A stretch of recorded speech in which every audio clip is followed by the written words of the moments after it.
So I have a different show for you today. I got a question from one of you guys. Shout out to Edward Lacey. He is a great fan of the podcast and he is a conservative.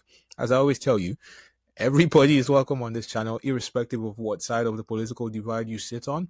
So Edward Lacey says, Mr. Wolf. I love how you guys call me Mr. Wolf. You guys can call me Victor. That's my name. Wolf is a nickname I picked up as an undergrad. A bit of a story there, but unimportant for what we're talking about today. So Edward Lacey says, Mr. Wolf, check out Moose on the Loose. Could this be a smoking gun? Anyways, this question was in reference to my last video about the change in tone from President Trump on Canada. If you haven't seen my last video, go watch it. Here's an appetizer for you. Directly or directly, one of the nastiest countries to deal with is Canada. Hold on a minute. That's probably a big giveaway, though. Like, quick, somebody inform the FBI, because I don't think that was the real Donald Trump. I think that was a body double. I'm just saying, it's either that or Donnie has had a spiritual awakening. Maybe he went on an ayahuasca trip and is suddenly on a journey to eat, pray, love. So Edward asked me to go check out this video by Moose on the Loose. The video is titled, Does Mark Carney Have Secret Leverage on Trump? Powder keg about to blow. Okay, that's what Moose on the Loose has titled this video. I've got to say, I watched it and it was a great video by Moose on the Loose. I think David does a good job in his own lane. He is very obviously a conservative. Nothing wrong with that. But you guys know that is not my bag. I'm here to give you a balanced perspective. So today I'll tell you what I think of this leverage that the conservatives are saying Mark Carney might have on Trump. And this idea that Mark Carney is buddies with Trump. What does that mean for Canada? So I'll have to summarize what Moose on the Loose said in this video. I won't show you clips because I really don't want to be accused of stealing another creator's content. I also don't want this video to go too long. Anyways, so the whole thing here is that Brookfield Asset Management, Mark Carney's company, bailed out Donald Trump's son-in-law, Jared Kushner, a little while ago. Jared Kushner is married to Ivanka Trump, Donald Trump's daughter, right? That's how the old in-law thing works. Anyways, you might also know that the Kushner family is big into real estate, just like the Trump family, right? So the Kushner family bought this 41-story office building in New York in 2007. But by 2017, 2018, they were struggling to keep up with the mortgage, right? They were in a bit of a bind. So the Kushner family was in negotiations with the Qataris for a bailout. And it wasn't going well. So the Qataris were ready to walk away. Then Donald Trump, illustrious in-law to the Kushners, you might remember he was president at the time.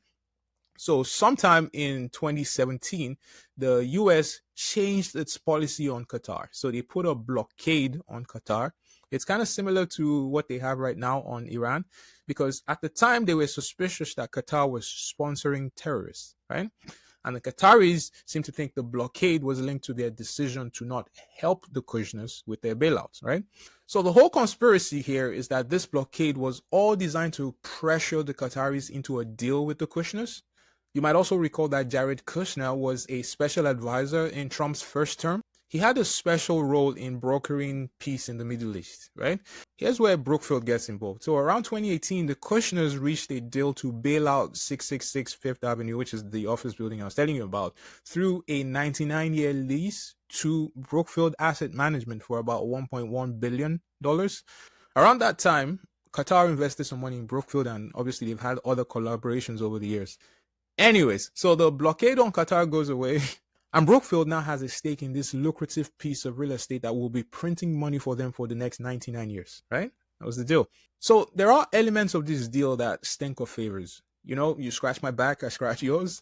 The leverage that Moose on the Loose, and basically at this point, the whole of conservative media is on about, is that Mark Carney has access to these dirty details at the very least, right? Never mind the possibility that he may, through Brookfield, actually have financial leverage over Trump. Here's where you need to be careful with conspiracy theories. I would just say this. Mark Carney, as you may know, doesn't join Brookfield until 2020, right? And this whole deal takes place between 2017 and 2018. But they've kind of stretched it a bit here to say, well, he has access to all this because he was chair of the board at Brookfield. Okay, so if there's evidence that any favors were exchanged, Mark Carney now has Donald Trump by the family jewels and can now effectively lever him, right? Essentially, if that were to come out, Trump could lose the midterms. Here's the problem with that logic, okay?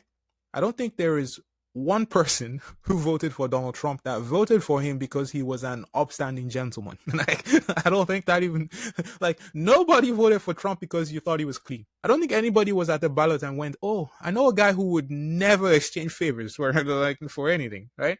So in my mind, if Trump loses control in the midterms, if he loses control of Congress, there are by far other reasons that would explain it. Like, let's see, he started a worldwide trade war that is effectively punishing Americans right now. Like, the stock market is down. Like, that affects a lot of people, retirees no less.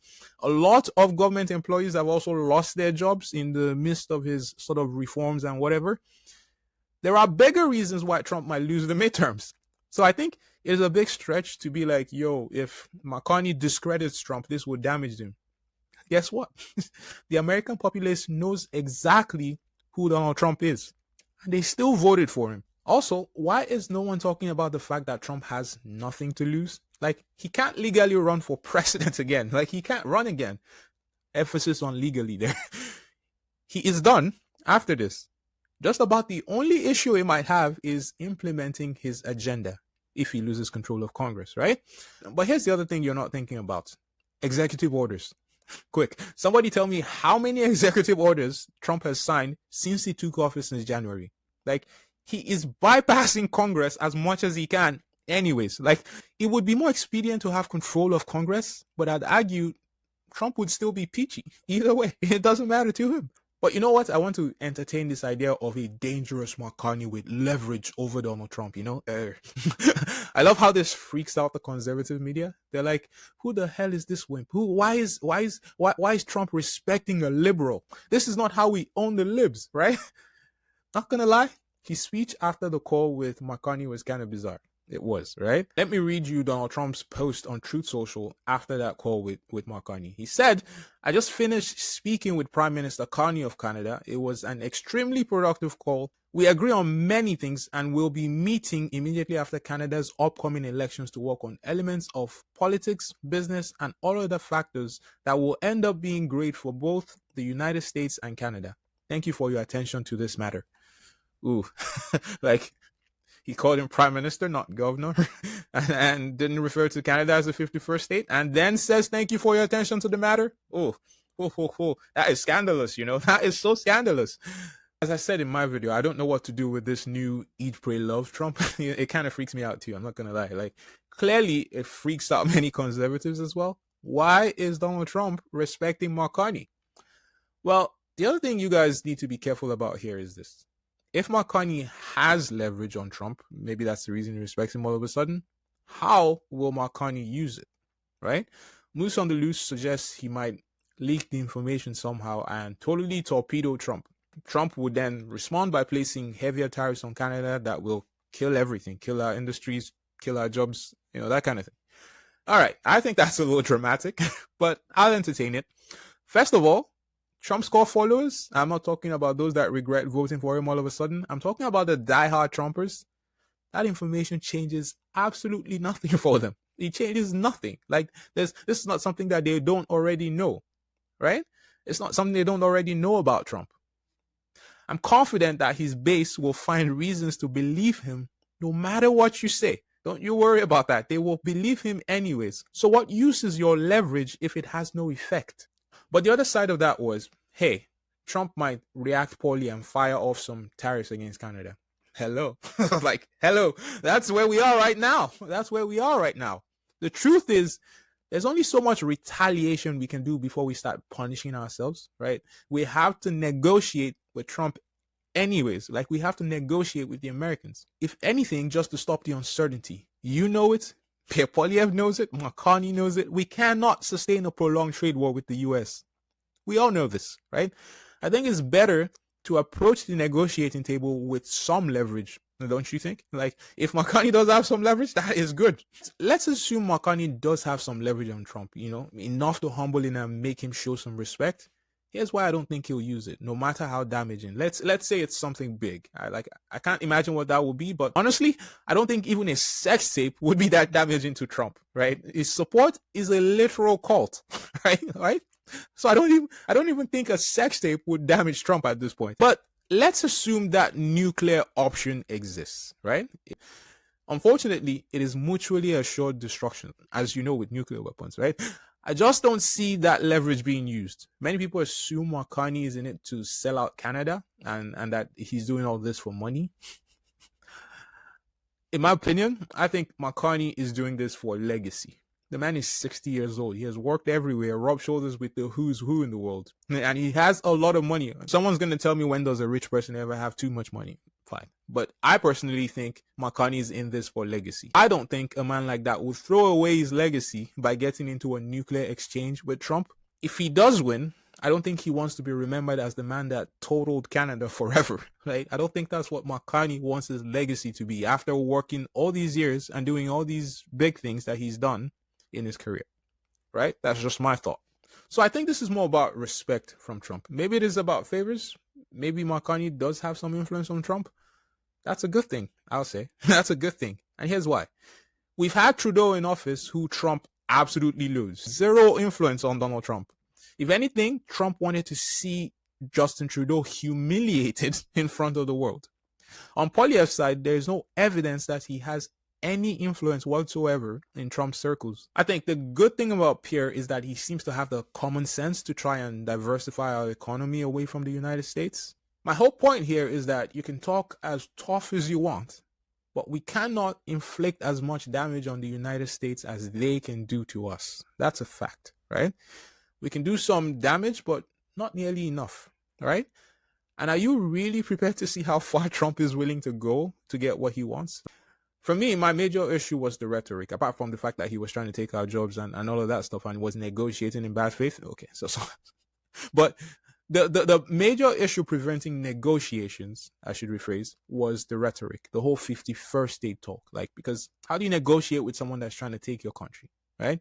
How do you negotiate with somebody that chooses to disrespect your country by continually referring to your prime minister as governor, right? I don't want to see that. And you shouldn't want to see that either, as whether you're a liberal or a conservative.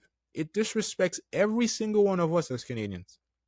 So I think I like where we are right now. It seems that by some miracle, Mark Carney has been able to get Donald Trump to stop saying these things. So now we can open a negotiation from a point of respect, right? That's all we want. That's what we want, right? But as I come to the end of this video, I wanted to point out, here's something that Mark Carney has never explained very well. And I think it's doing him a lot of damage. And it will be very damaging when he debates Pierre Poilievre. He's very much a net zero guy, is Mark Carney. And Pierre Poilievre has routinely accused him of being a hypocrite because Brookfield invested in coal and LNG in many countries, but not in Canada. I actually wanted to investigate that a little bit. So I found this article right here. And sure enough, here are a few examples for you. Brookfield is the joint largest shareholder in the Natural Gas Pipeline Company of America, which runs pipelines from the Gulf of Mexico and the Permian Basin in Texas to Chicago. Okay, so that's one of Brookfield's investments. Brookfield is also part of a consortium of financial institutions that have taken a 45% stake in the Abu Dhabi National Oil Company's gas infrastructure, right? And there's also, of course, the East-West pipeline in India. So lots of investments there by Brookfield in other countries. Here's what you've probably not heard a lot about. You should read up about the Inter Pipeline in Canada, right? Brookfield acquired the Inter Pipeline in 2021. The Inter Pipeline Limited is a multinational petroleum transport and infrastructure company, right? It is ranked amongst North America's leading natural gas extraction businesses. It is one of Alberta's top 100 companies in terms of profit and assets. Wait, what? What? So Brookfield did invest in energy infrastructure in Canada then? Well, how come no one's talking about this? Why does Mark Carney not get credit for this? This was under his watch. And more importantly, why does Mark Carney himself not talk about this investment? It would seem like a simple rebuttal to everything Pierre Poilievre has been accusing Mark Carney of from day one. Like, I was saying, he doesn't invest in oil and gas and in energy infrastructure here in Canada. It looks like he does, right? Anyways, what do I know? Look, the Conservatives are entitled to dig up as much dirt on Mark Carney as possible, especially when you have him squirming all over the place and he doesn't even remember stuff that he's done in the past. What I don't know is if this helps Pierre Poilievre, though. Like, because here's the thing. This kind of information Yeah, it invigorates the conservative base. They absolutely hate Mark Carney. Like, it's locked in there. But for a lot of people outside the conservative base, I don't know if this is landing as well as Pierre might be hoping for. Overall, I'm interested in seeing if Trump continues to keep a cool head. Let's just get through this election and see where we're at. Anyways, I've got to say, I thoroughly enjoyed that. This was a different sort of show today. Thank you, Edward Lacey, for the question, and maybe I'll do more shows like this for you guys. Feel free to pop a question in the chat if there's something you'd like me to give my opinion on. And if you're new to the channel, don't forget to subscribe and join the conversation anytime. I'll see you next time. Take care, guys.